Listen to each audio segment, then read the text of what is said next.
We're cutting up today in the kitchen with Shay. I have a special guest, Dekenia Norfleet. I'm going to show her how to make curry chicken. I'm in her home and we're going to make a fantastic curry chicken from scratch using only the freshest ingredients. We're going to start off with our vegetables. We're going to use red bell pepper. We're going to use yellow bell pepper, celery, carrots, onion, and green bell pepper. And for a little spice, we're going to throw in some jalapenos. And for our dry spices, normally we use a mirepoix to begin of any type of soup. And I do a quadruple, which I add a little bit extra. I'm going to add the bay leaf and I'm going to add the jalapeno. So in our spices, we're going to use cardamom, curry, turmeric, and ginger. And we're going to use about a half a cup of coconut. And we have some dried chili flake, and we have some beautiful chicken marinated overnight. And Dekenia, what is it that makes you wanted to call me and have me come and show you how to make curry chicken? Well, you know, I watch your show religiously, and you have such fresh ingredients and such a wonderful, positive, bright attitude. I just had to bring you here so I can learn something myself. Isn't that wonderful, guys? I feel so honored. And you know, being a nurse and working in the ICU, I mean, I know you have wonderful information to tell us. We're going to get right into it, guys. So we're going to start off with cutting our marinated chicken. First, I'd like for you to get that olive oil and pour some in the warm pot that we have. Now, this chicken has been marinating overnight, and it's really going to take literally about 5 minutes or so to cook. So what I'll suggest for you to do, Dekenia, is just go ahead and start grabbing your chicken, and we're just going to do them in chunk size, just bite size. And then we're going to throw them into the pot, and we're going to sear it.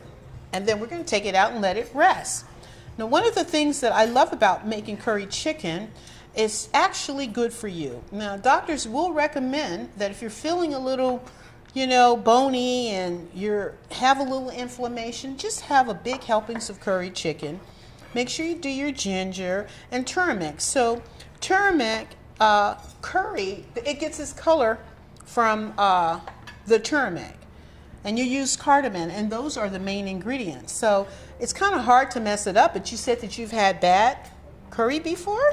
I have. I've had curry that's not spicy enough, has no flavor. I've had really dry curry in the past. And that is so unbelievable to do, have some dry curry. I mean, it just doesn't make any sense. Look how beautiful this chicken is from being marinated overnight. Yeah. Folks, all you have to do is drizzle a little olive oil, rosemary, and garlic, a little salt and pepper.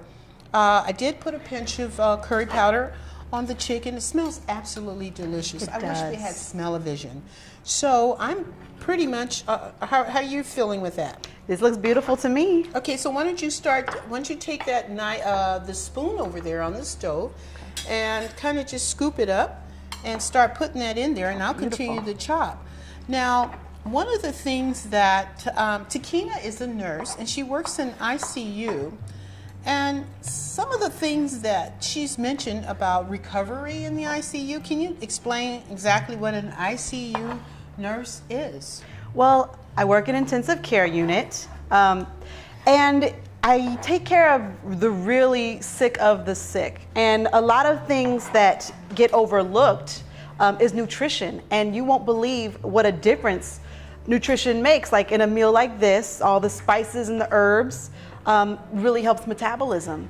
The chicken, protein, and what a lot of doctors don't tell you prior to surgery is that you really want to build up your protein before you actually go into surgery, because it helps with recovery afterwards. And did you hear that, folks? If you're not getting that information told to you, because I had surgery on my knee not too long ago, and I wasn't told to do that. And that is not cool at all for me, because, you know, I like to eat healthy and try to you know, an ounce of prevention is worth a pound or cure, right? Yes, it I is. mean, hey, you know, our mothers told us that, and Absolutely. it's really true. Still true to this day. It really is. So one of the things that happened to me, I didn't load up on the protein because I was borderlining being a vegetarian. And I wasn't eating a lot of meat, but I was eating salmon. And even though salmon was giving me my omega-3s, but it was giving me some form of protein as well. Not as much as chicken and turkey. So what would you say is the main unit in recovery after surgery in terms of what kind of fluids? Can you turn that up a little bit? I want to hear the sizzle. Yeah. Yeah, that's great. And what type of fluids would a person get in an IV? In an IV, well, we do actually, since we're talking about recovery, we do a lot of replacement electrolytes. Like anytime you go to a doctor for a physical checkup and they draw lab work, they'll draw what's called the BMP, which is a basic metabolic panel. And in that, it has the 7 most needed minerals that you need to live. So that's what really what we replace in the ICU, mostly potassium, magnesium, sodium, phosphorus. I mean, iodine.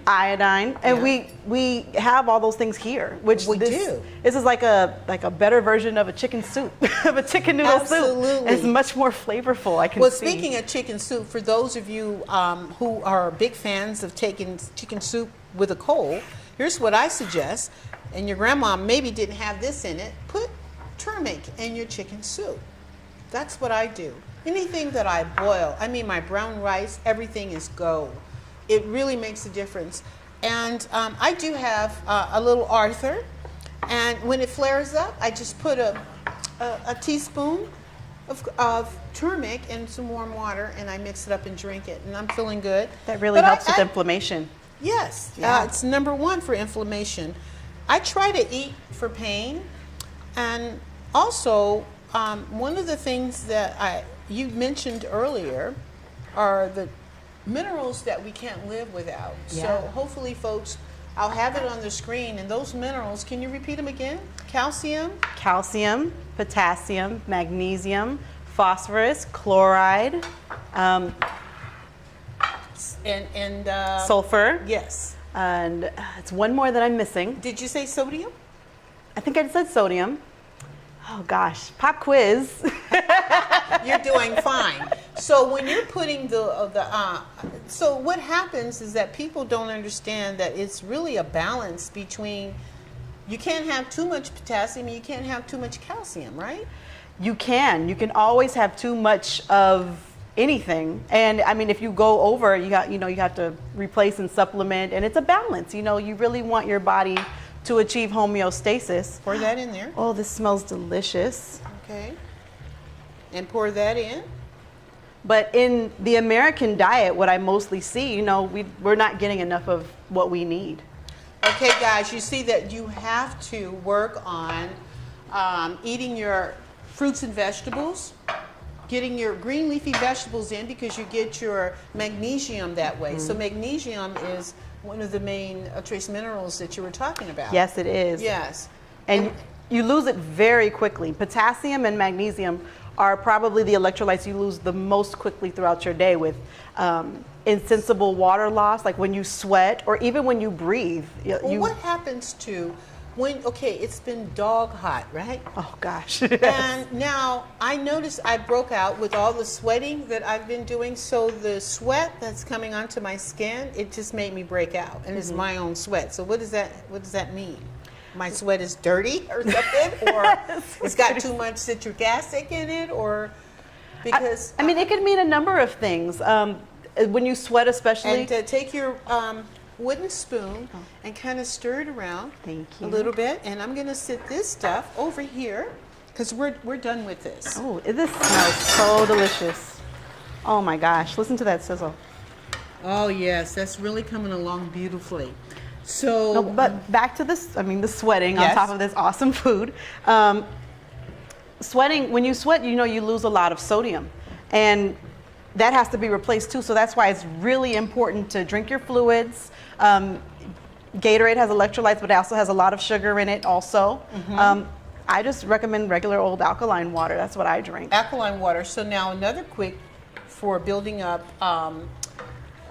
your water loss and electrolytes is coconut water. Oh, coconut water, yes. Coconut water is actually, if you can get it with no sugar, it's going to replace the potassium and calcium that you lose, right? So one of the things that I have to do on a quick fix is use Pedialyte, but the Pedialyte is so sweet that I have to break it with water. So why don't they make Pedialyte so sweet when it's for babies? I just don't So the get babies will drink it. Having a little 1-year-old myself, it works. He'll drink it. Yeah. And then I'll have a little sugar rush all around the house. So what we're doing, we're putting in our curry. We're just putting in a couple of teaspoons of it.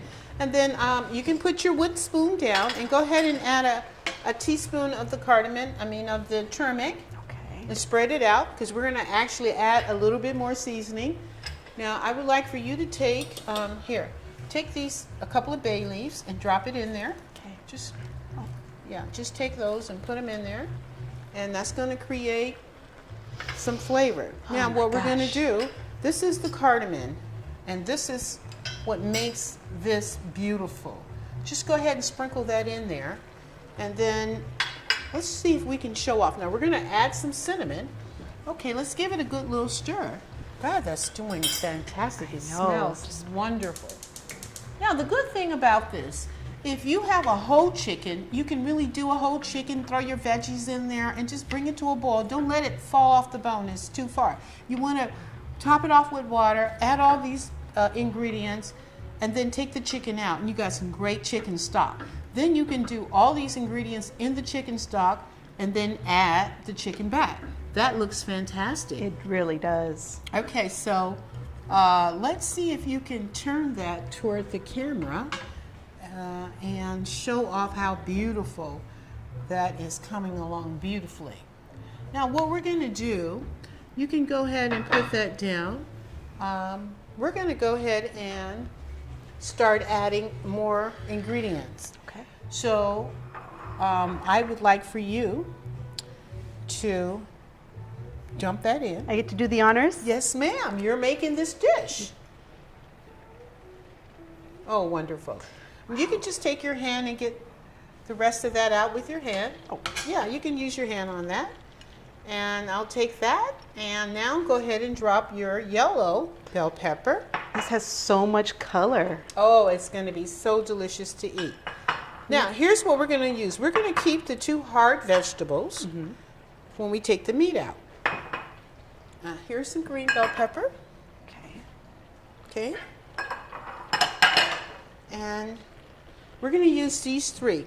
Now, I told you, what is this called again? And we're going to wait for that. That's a hard vegetable. Is this the Mirepoix. Mirepoix. Which is onion, celery, and garlic. Guys, if you would do this, 3 things to every soup you make, it's going to come out good every time, no matter what else you do. It could be just beans. You start it off, you throw your olive oil or grapeseed oil in a pot, and you put this in there. And you start with that. Once it browns, then you add your water, your beans, or whatever you're going to do, and go from there. So now give that a quick stir, and then we're going to just go ahead and get ready to go with our sauce and start building up our curry. Now, we've already made our brown rice, so this is going to be served over brown rice. What we're going to do, once this gets going, and it's looking really, really good, we're going to take that out. I want it to cook, and we're going to take the meat out, and then we're going to throw the mirepoix in with a little bit more olive oil and our cinnamon stick, and then we're going to add water, and the wonderfulness begins. And while you're doing that, I'm going to show you how to. You can go ahead and put that down. Okay. Now I want you to hold. This is what? You know what this is? I don't. It's rosemary. Can you give it a smell? Yep. And it's wonderful. And the next time, your mom asked me to show her how to do a herb garden. We're going to do a herb garden with all the herbs. So we have mint on the table and we have rosemary. So I want you to take and hold it like this at the top. Okay. and take your right hand and pull down straight. You're much more of an expert than. That's why I called you here, because I need the help. Exactly. So you're doing good. So now what's going to happen? That rosemary is just going to kick up the flavor. It's just going to kick up the flavor. Oh, I can smell it already. Yeah, it's really good. Now I use rosemary for so many dismissible. Now you know if you put this in a spray bottle and spray it, it acts as a natural. What do you call it? Antiseptic? Well, when you spray it for bugs, instead of using the bug spray, you can use the mint too. You can use the rosemary in a spray bottle. I didn't know and that will keep the bugs off your. And summertime, we're getting attacked by bugs over here, so that's really good to know. Yeah, it's really, really good to know. And then they say when you're outside, try to have a fan blowing because they can't stand it. They can't stand rosemary. Oh, and that's wonderful because you know you have all these products and all these chemicals, and I have a 1-year-old. I don't want that on him, so that I would totally throw some rosemary on my baby. Yeah, throw some rosemary. It's better than nothing. So this is looking really, really good. Let me have one of those towels. I just want to. Okay, wow, this is looking so beautiful. So tell me, what in terms of in the ICU unit, what happens to a person when they go into the hospital and they get sick again? Is there a problem in the hospital with the air conditioning and airborne bugs flying around? In the hospital with like airborne conditions like that, we have special rooms that you can contain that. But I don't really see like a big problem with transmissions of stuff like that. It's really more so the nutrition. The lack of nutrients, lack of addressing. Like we do a lot of food vacations, if you will, for people who are really, really sick. And I think we need to spend more time and attention on really how we can replace their diet, and not by artificial means, but I mean, I feel like readmissions happen a lot because people aren't taking care of themselves, and it really starts at home with meals like this. I agree with you, but so now and you're dealing with adults, not children, not right, children. In recovery. So what happens for when a person that has diabetes and they've had surgery and it's difficult for them to heal? How do you treat that? What happens? That is probably one of the top 5 issues I see in ICU, and in any disease process. If you add diabetes on top of it, that's automatically going to put you at high risk for skin issues, for vascularity issues. So with diabetes, your sugar is constantly high, and your blood gets so thick it can't push through your blood vessels, which is why you get foot ulcers. That's why you get retinopathy. Your vision gets all messed up. So with that, again, American diet, it all starts at home. It's a matter of watching what you eat, being informed about what you eat, and making meals like curry. I mean, and simple of course, curry. Chicken has got a lot of protein in it. Absolutely. And turkey. And so what my thing is that I think that a person is responsible once they know better. You would think, right? Yes, and we see a lot of people readmission after readmission, and they just expect the hospital to fix everything. And it's really hard to undo a lifetime of damage that you've done to yourself.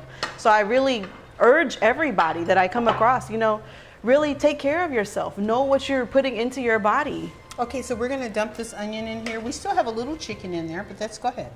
We're going to dump this in there. And very good. Thank you. and then you're going to dump your carrots. Now, normally, if we did a whole chicken, we could do our mirror while we're boiling the chicken to create the chicken stock. And that's one of the things that. And go ahead and do your celery. So we've just completed our mirror paw. In the sauce, we're using all the good stuff that's left over in this. And now what we're going to do, just give it a good whirl. I'm going to get a cinnamon stick. What's the cinnamon stick for? Yeah, the cinnamon, actually, cinnamon is in curry. Yeah, I didn't know that. Oh, absolutely. When you maybe because my bad curry. If you They have a curry like a paste in like a block, and it's just all these ingredients made in a wet form and then dried. And so cinnamon is in there. So what you want to do, I'm going to drop this stick in. A whole stick? Oh. Yes, and we're going to take it out. I'm going to drop that in, and then I want to add some water. And we're going to add water. Go ahead. Okay, and that should come to a boil. So I should leave it alone? No, just go ahead and mix it up again. I'm so glad you're here. I don't know what I would do without you. No, you're doing here. really terrific. Now we're gonna add our ginger in just a moment. So I would like for you to put the top back on and let it come to. Actually, let me put some more water in.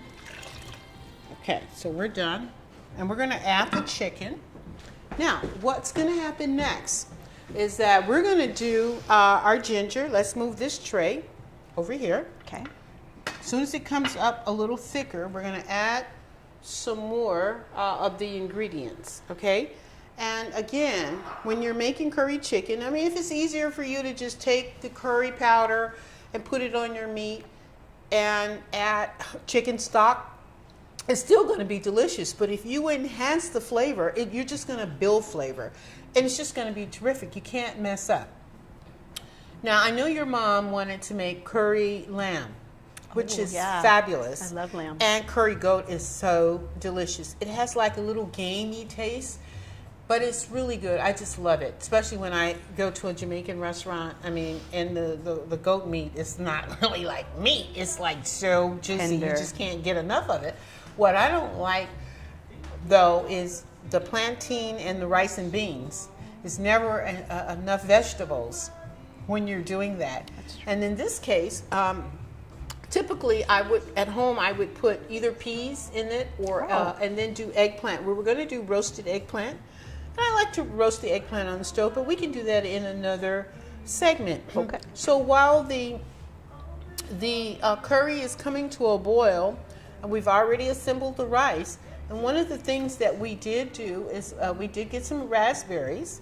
And where we're going to work, we have a chocolate cake, and for dessert, we'll have a chocolate cake with caramel drizzled and raspberries. That's for dessert. Oh, yummy. But what I wanted to just get a fix on is the importance of having an understanding about yourself and understanding some of the things that you have to do before surgery and after when it comes to nutrition and recovery.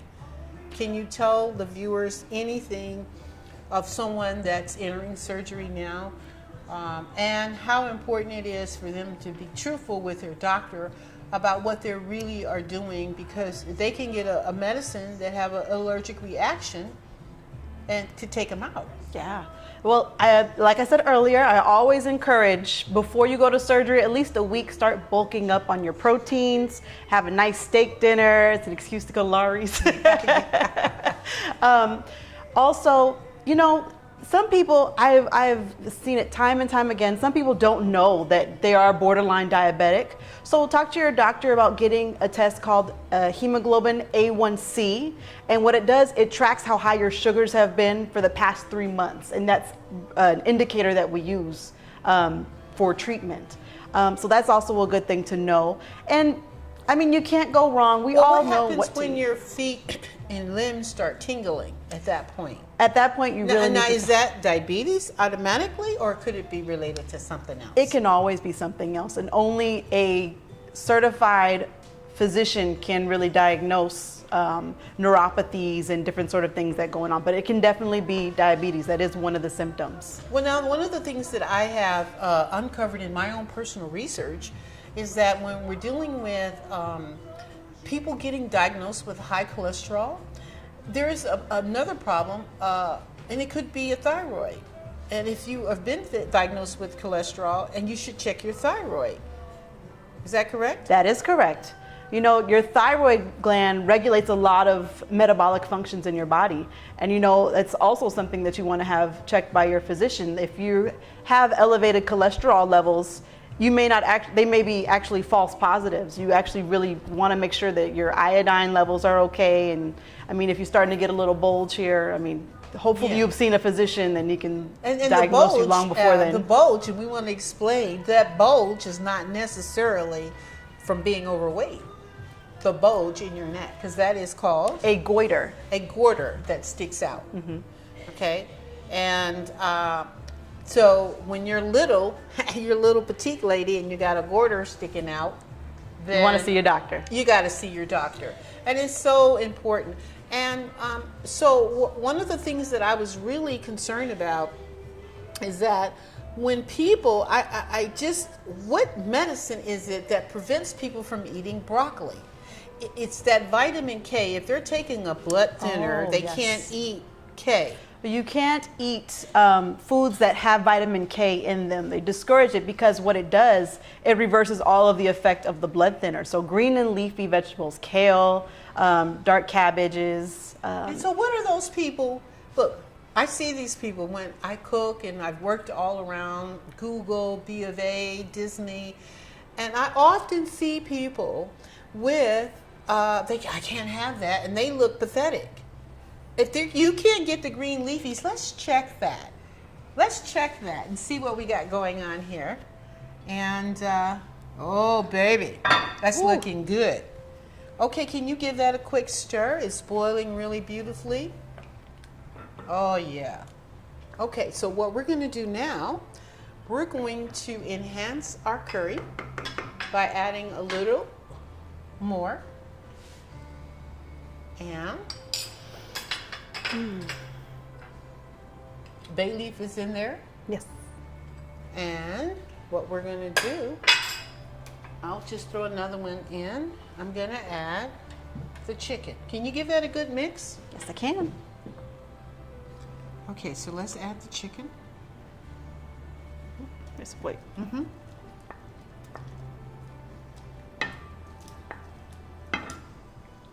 Ow, smells so good. Get that bay leaf right there. Oh, wow, that looks really, really good. Now, okay, so I'm going to add a half a cup of coconut milk.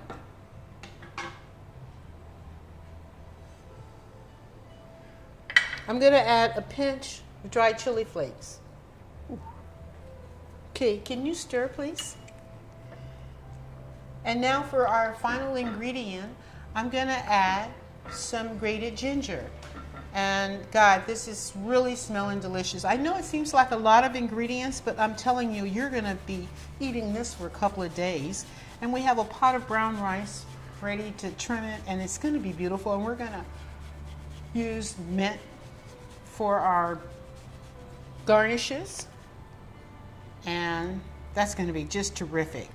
Okay, give it a whirl. So now that's just going to steep down and thicken up, and we'll be able to pour that over rice. Thank you so much for Oh, you're coming and welcome. showing me this wonderful meal. I can't wait. I'm starving. There you go, guys. You've been watching Cutting Up in the Kitchen with Barbara and Dekenia Norfleet, my baby. All right, guys, we'll see you next time.